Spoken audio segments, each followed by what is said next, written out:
नमस्कार, मैं डॉक्टर शैलेंद्र कुमार सिंह। आज का हमारा मुख्य विषय है एग्रीकल्चर फाइनेंस, अर्थात रूरल डेवलपमेंट के लिए और किसानों के डेवलपमेंट के लिए खेती के कार्य को संपन्न करने के लिए जो एग्रीकल्चर फाइनेंस होता है उसके मुख्य स्रोत कौन कौन से हैं। साथ ही साथ इस टॉपिक के अंतर्गत हम ये भी देखेंगे कि 1951 से लेकर के वर्तमान परिप्रेक्ष्य तक में क्या कोई पैटर्न में सुधार हुआ है, कोई बदलाव हुआ है, और अगर ये बदलाव हुआ है तो इसका मुख्य कारण क्या है। तो किसान अपने एग्रीकल्चर एक्टिविटी को संपन्न करने के लिए 3 प्रकार के बेसिकली लोन लेते हैं, जिसमें से वो अपने एग्रीकल्चर के कार्य को पूरा कर सकें या अदर एक्टिविटी को संपन्न कर सकें। तो इसके अंतर्गत हम सबसे पहले जब लोन की बात करते हैं तो इसमें आता है अल्पकालिक लोन। अल्पकालिक लोन वो लोन होता है जो किसान 0 से लेकर के 15 महीने के लिए लेता है। ऐसा ऋण जो 0 से लेकर के 15 महीने तक के लिए लिया जाता है उसे हम अल्पकालिक लोन कहते हैं, अल्पकालिक ऋण कहेंगे। ये लोन अधिकतर किसान बीज खरीदने के लिए, खाद खरीदने के लिए, थर्ड जुताई के लिए, बुआई के लिए, इन सारी एक्टिविटी को संपन्न करने के लिए किसान द्वारा जो ऋण लिया जाता है उसे अल्पकालिक ऋण की संज्ञा हम लोग देते हैं। दूसरा हमारे पास जो ऋण होता है वो वास्तव में मध्यकालिक ऋण होता है, जिसे कोई किसान 15 महीने से लेकर के 5 साल तक के लिए लेता है। इस प्रकार के ऋण लेने के का उद्देश्य उनका किसानों का होता है अर्थव्यवस्था में भूमि में सुधार करने के लिए, भूमि में सुधार के लिए, पशु खरीदने के लिए,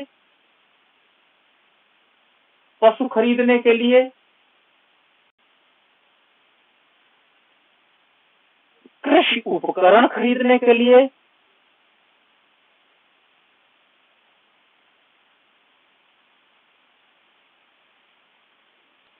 इस प्रकार मध्यावधि ऋण जो किसान लेता है इन तीन या इसके अलावा अन्य पर्पज को फॉलो करने के लिए उनके द्वारा ऋण लिया जाता है। और हमारे पास जो थर्ड उनका पास लोन है that is called long term loan, जिसे हम कहते हैं दीर्घावधि लोन। दीर्घावधि ऋण लेने का जो होते हैं ये अधिकतर 5 साल से अधिक समय के लिए ऋण लिए जाते हैं। इनके पीछे किसान का एक मुख्य उद्देश्य होता है भूमि खरीदने के लिए, दूसरा ट्रैक्टर खरीदने के लिए, और महंगे कृषि यंत्र जैसे थ्रेशर आपका होता है या अदर चीजें होती है, इनको खरीदने के लिए ये लोग ऋण लेते हैं। तो इस प्रकार हमने देखा कि अर्थव्यवस्था में किसानों द्वारा ये 3 प्रकार के ऋण लिए जाते हैं, जिसमें से आपका पहला है शॉर्ट टर्म लोन, दूसरा है आपका मीडियम टर्म लोन, और तीसरा हमारे पास है लॉन्ग टर्म लोन।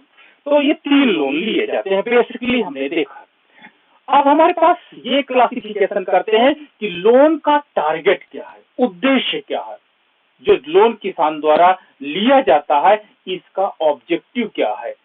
तो अगर किसान द्वारा लिया गया ऋण, अगर किसान ने ऋण लिया है और उसके कारण नई खेती करना है,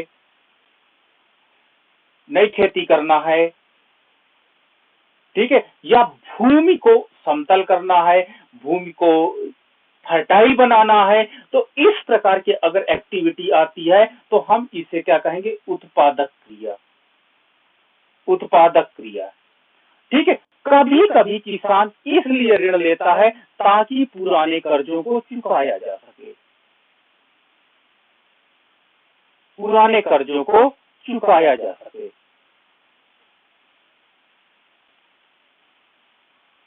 तो इस प्रकार के ऋण वास्तव में नॉन प्रोडक्टिव होते हैं। एक गांव में अधिकतर किसान क्या करते हैं, ऋण लेकर के अपनी लड़कियों की शादी या अन्य कार्य कर लेते हैं, जिसके कारण उनके पास नॉन प्रोडक्टिव लोन काफी अधिक हो जाता है। जिसको वो लोग चुकाते रहते हैं। तो इस प्रकार उनका ऑब्जेक्टिव क्या है? तो अगर उनका ऑब्जेक्टिव प्रोडक्टिव लोन है, अर्थात एग्रीकल्चर की क्रिया को संपन्न करने के लिए या नए प्रकार के सीड्स को ला करके बुआई करने का पर्पज है, तो ये इसको हम वास्तव में प्रोडक्टिव लोन के अंतर्गत रखेंगे। लेकिन अगर किसान का टारगेट ये है कि पुराने ऋणों का भुगतान करना, अगर उनका टारगेट है पुराने ऋणों का भुगतान करना, तो इसे हम नॉन प्रोडक्टिव लोन की संज्ञा देंगे। अब हमारे पास कहते हैं कि सोर्स ऑफ रूरल क्रेडिट, जो ये ग्रामीण ऋण है, ये जो वास्तव में गांव के लोग ऋण लेते हैं, इनके स्रोत क्या हैं? तो हम सबसे पहले कहते हैं कि संस्थागत स्रोत और नॉन संस्थागत स्रोत। तो आप पहले हम आज डिस्कस करते हैं गैर संस्थागत स्रोत। गैर संस्थागत स्रोत, गैर संस्थागत स्रोत वास्तव में वो स्रोत होते हैं जिसका मॉनिटरिंग या रेगुलेशन गवर्नमेंट के द्वारा नहीं किया जाता, यानी गवर्नमेंट इसमें कोई बॉडी नहीं करती, न तो रेगुलेट करती है और न ही मॉनिटरिंग करती है। ठीक है, रेगुलेट और मॉनिटरिंग करने का तात्पर्य यहाँ पर यह होता है कि ब्याज की दर क्या है, रेट ऑफ इंटरेस्ट क्या है, इसका डिटर्मिनेशन गवर्नमेंट द्वारा अगर किया जाए, या कोई शोषण तो नहीं हो रहा है, इसका मॉनिटरिंग गवर्नमेंट यदि करे, तो इस प्रकार के जो संस्थाएं होती हैं वो वास्तव में कहलाती हैं इंस्टीट्यूशनल सोर्स। लेकिन जब गवर्नमेंट कोई निगरानी नहीं रखती है, गवर्नमेंट के नजर में कोई बात नहीं होती है, तो इस प्रकार के स्रोत को हम लोग गैर संस्थागत स्रोत कहेंगे। अर्थात इसमें सभी एक्टिविटी, चाहे ब्याज की दर का निर्धारण हो, लोन कितना देना है, उसके बदले में क्या एसेट्स में साइन कराए जा रहे हैं, कौन से पेपर पे साइन कराए जा रहे हैं, इन सब की जानकारी उसी व्यक्ति को होती है जो व्यक्ति लोन देता है। तो इसमें सबसे पहले हम लोग चर्चा करते हैं ए पॉइंट के अंतर्गत मनी लेंडर, यानी साहूकार का रोल वास्तव में ग्रामीण वित्त में या एग्रीकल्चर फाइनेंस में बहुत अधिक इंपॉर्टेंट रहा। हमने गांव में देखा दो प्रकार के साहूकार मिलते हैं। एक प्रकार के साहूकार वो होते हैं जो किसानी का काम स्वयं करते हैं, और किसानी का काम स्वयं करने के साथ ही साथ वो लोन का काम भी करते हैं। तो इस प्रकार के भी साहूकार होते हैं। और दूसरे प्रकार के साहूकार वो होते हैं जो केवल लोन देने का काम करते हैं, और इससे जो इनके पास ब्याज आता है उसी से ये लोग अपना खर्चा चलाते हैं या अपना वेल्थ अर्न करते हैं या इनकम अर्न करते हैं। तो एक वो होते हैं जिनको हम लोग क्या कह सकते हैं, बड़े किसान कभी कभी साहूकार का रोल भी अदा करने लगते हैं। लेकिन जिन साहूकार का एक ही मात्र टारगेट होता है क्या करना, लोन प्रोवाइड करना, उनका फोकस ये होता है कि हमको ऋण प्रदान करना, और ऋण प्रदान करने के साथ ही साथ वास्तव में ऋण वसूली करना इनका काम होता है। तो ये दो काम पर ही फोकस करते हैं, ऋण देना और उस ऋण को वापस लेना। जबकि बड़े किसान किसानी भी करते हैं और ये साहूकार का कार्य भी करते हैं, यानी लोन भी प्रोवाइड करते हैं। तो इस प्रकार हमको जब हम अर्थव्यवस्था का अध्ययन 1951 से आसपास से करते हैं तो हमें दो प्रकार के साहूकार प्राप्त हुए। 1970 का यदि हम डेटा देखें तो 1970 में इस प्रकार से साहूकार द्वारा जो ग्राम वित्त में दिया गया लोन का भाग था वो 54% रहा। अर्थात ग्रामीण अर्थव्यवस्था में इनका रोल काफी अधिक रहा। और 1991 में वास्तव में इनका शेयर घट करके, जो ऋण का शेयर घट करके वो कितना हो गया, 18% हो गया। इसके पीछे मुख्य कारण क्या थे? इसके पीछे मुख्य कारण था, पहला कारण तो था कि वास्तव में ग्राम साहूकार की जो ऋण देने की व्यवस्था थी वो वास्तव में लोचशील थी।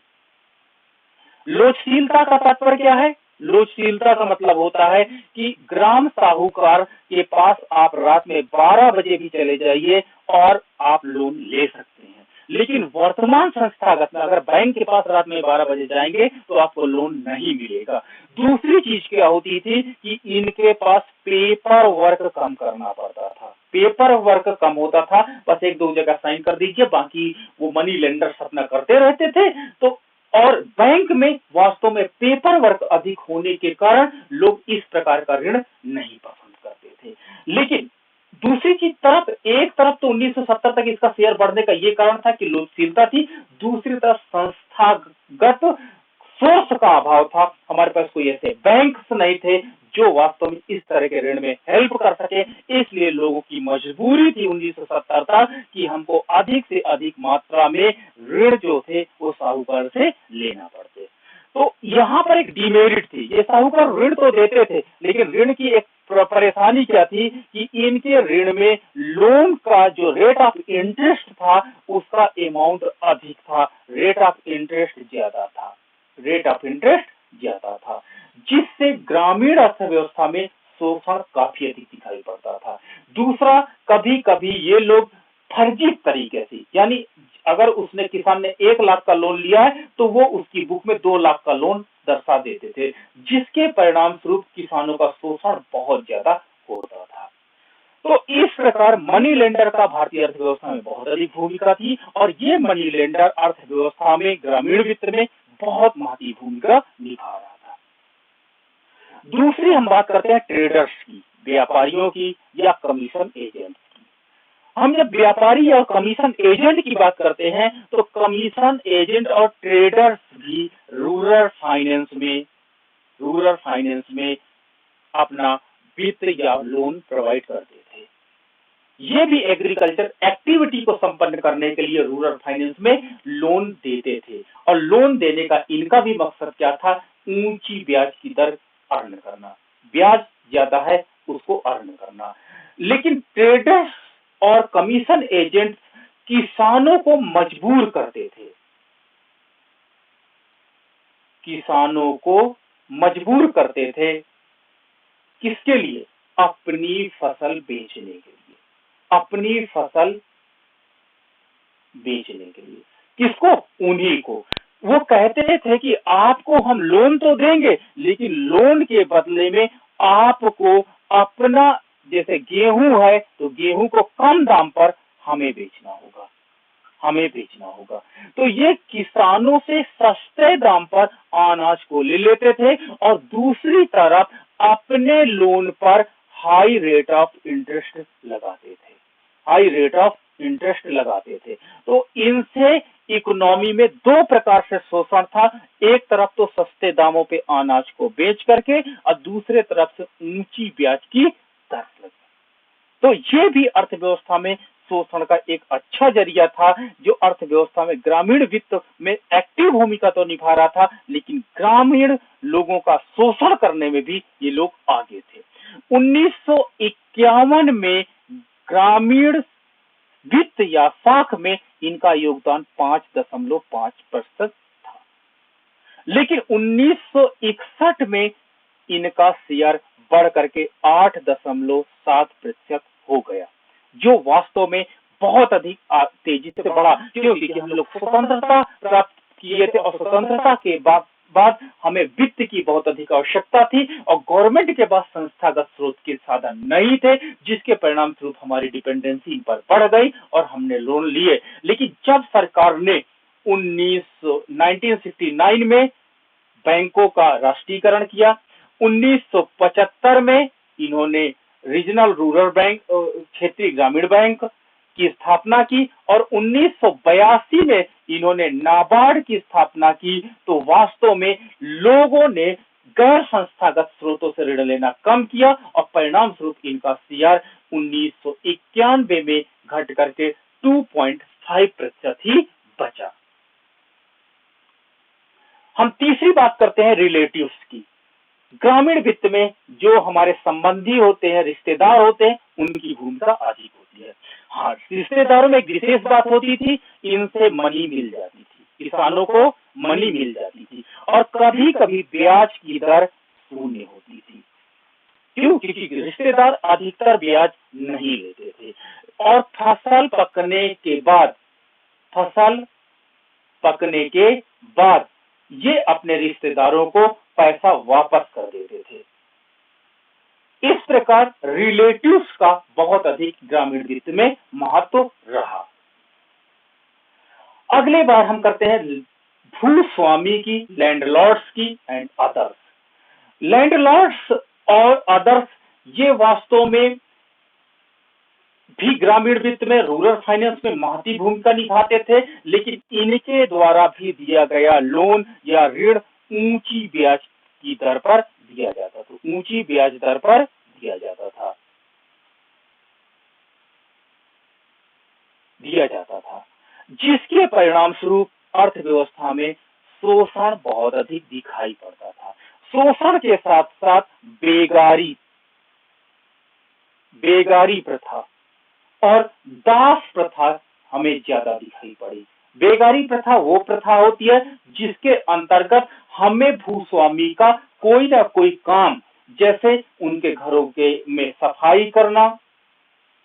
में सफाई करना, उनके जानवरों को नहलाना, पानी पिलाना, चारा डालना या खेतों में फ्री में काम करना पड़ता था। इस प्रथा को हम लोग बेगारी प्रथा का नाम देते हैं। दूसरा हमारे पास बहुत अधिक था भूबंधक या भूस्वामी, जिसको हम लोग क्या कहते थे, बॉन्डेड लेबर अर्थात दास प्रथा, जिसको हम लोग क्या कहते थे, बॉन्डेड लेबर, दास प्रथा था, और हमको दास बन करके उनका कार्य करना पड़ता था। एक बार अगर हम इनसे ऋण ले लेते थे तो इनके शोषण का ये प्रकार था, शोषण का एक तरीका था कि या तो बेगारी प्रथा के अंतर्गत हमको अपने बंधक बनाए रखते थे या दास प्रथा के अंतर्गत हमसे कार्य कराते थे। हाँ, ये मानते कि ब्याज का अमाउंट ना लेकर के ये बेगारी या दास प्रथा के रूप में हमको अपना शोषण करते थे। हाँ, कभी कभी ये लोग ऊंची ब्याज दर पर लोन देते थे, जिसके कारण हमारे पास बेगारी और दास प्रथा रिजल्ट में आती थी। इनका शेयर भी 1950 में 3.3% था, जो 1961 में बढ़ करके 14.5% हो गया, और 1991 में इनका शेयर घट करके 4% बचा। अर्थात लोग पढ़े लिखे हो गए, समझदार हो गए, और उन्हें अपने अधिकारों के विषय में जानकारी प्राप्त हो गई, और ग्रामीण वित्त के संस्थागत स्रोत भी बहुत अधिक आ गए। इसलिए इसका शेयर काफी तेजी से डिक्लाइन हुआ। अब हम बात करते हैं इंस्टीट्यूशनल स्रोत की।